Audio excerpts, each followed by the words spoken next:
Allah subhanahu wa ta'ala akan menilai ibadah seseorang dengan ketulusan hatinya. Ada seseorang datang dari Mesir beberapa waktu yang lalu, kisah di Mekah, dan sempat diangkat oleh beberapa dai sebagai kisah di sana. Subhanallah, dia di Mesir kena penyakit stroke seluruh badan, tidak bisa bergerak kecuali wajahnya.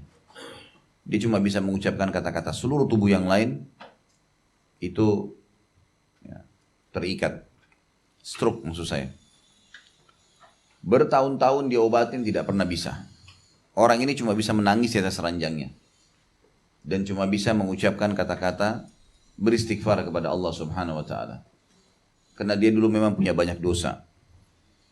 Sedikit saya tanggapi sebelum kisah ini. Kalau Bapak Ibu diberikan penyakit yang standar, hampir semua orang kena penyakit itu kayak flu, demam, umum. Seluruh dunia bisa merasakan itu. Maka ini penyakit umumnya untuk membersihkan dosa atau untuk peringatan. Sunnatullah, sistem yang akan terjadi. Tetapi kalau seandainya penyakit itu jarang terjadi, cuma sebagian orang seperti kasus stroke, ya, orang kena kanker dan yang lainnya, ini berarti pastikan karena ada dosa yang Allah subhanahu wa ta'ala ingin bersihkan dari Anda. Berat. Ya. Tapi masih mending daripada kita ya, dihukum di akhirat nanti. Orang ini kebetulan kena stroke dan parah, dan dia menyadari kalau dia sering berbuat dosa dulu. Maka yang terjadi, dia bilang sama saudaranya pada saat itu, saya sudah putus asa dari semua upaya. Apapun sudah saya coba kerjakan.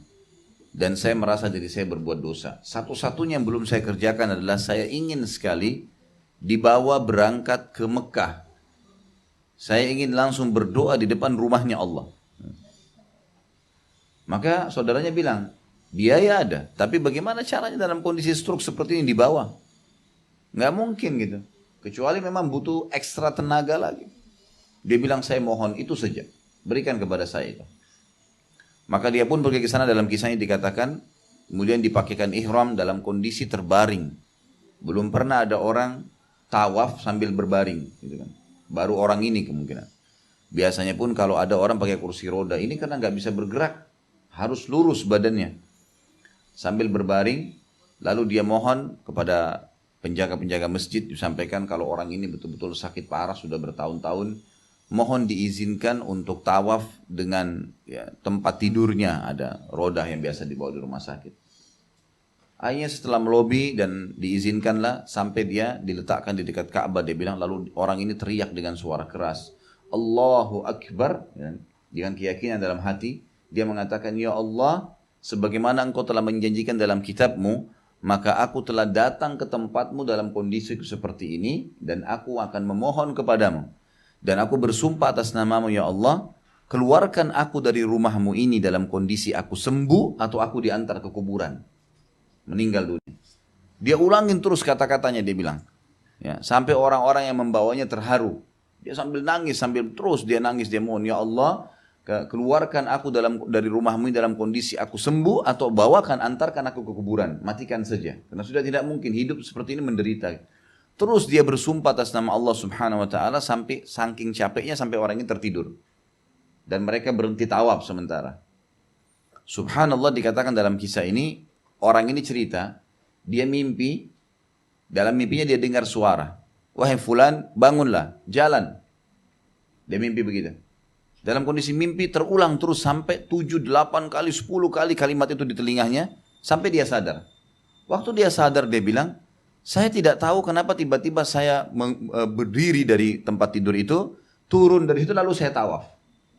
Orang ini, saudaranya lihat kejadian tersebut, orang di sini lihat sampai menangis, dan mereka saking terharunya nggak bisa ngomong. Mereka nggak bisa ngomong. Lihat orang ini jalan tanpa maksudnya tidak sadar. Artinya dia dalam kondisi seperti orang yang baru bangun tidur, tidak tahu apa yang sedang terjadi, dia tawaf. Waktu dia putar tawaf satu kali, tiba-tiba dia melihat saudara-saudaranya yang lagi menangis melihat dia. Sudah satu putaran dia, teman-temannya, saudaranya tetap tepat di tempat yang tadi. Kayak tidak percaya gitu. Di dekat ranjang. Barulah dia sadar kalau ini tadi ranjangnya dia, dan ini adalah saudaranya. Lalu dia bertakbir dengan suara keras lagi di depan pintu Ka'bah. Lalu dia mengatakan, sungguh kau benar-benar raja yang tidak akan pernah ada kebohongan dalam kerajaanmu. Tapi ini ulama menanggapi kisah dan dia juga ditanya, kira-kira apa rahasianya pada saat itu Allah ijabah. Dia bilang, saya setulus hati. Pokoknya betul-betul pada saat itu yakin Allah sedang mendengar dan tidak ada tempat bergantung kecuali dia.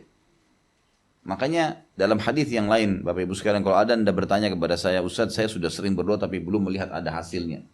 Ikutin syarat-syarat ini. Termasuk dalam masalah menghadirkan hati dengan keyakinan ini, disebutkan dalam sebuah hadis yang sahih, kata Nabi SAW, Inna Allah la yakbalu min qalbin, Inna Allah la yakbalu du'a min qalbil ghafil.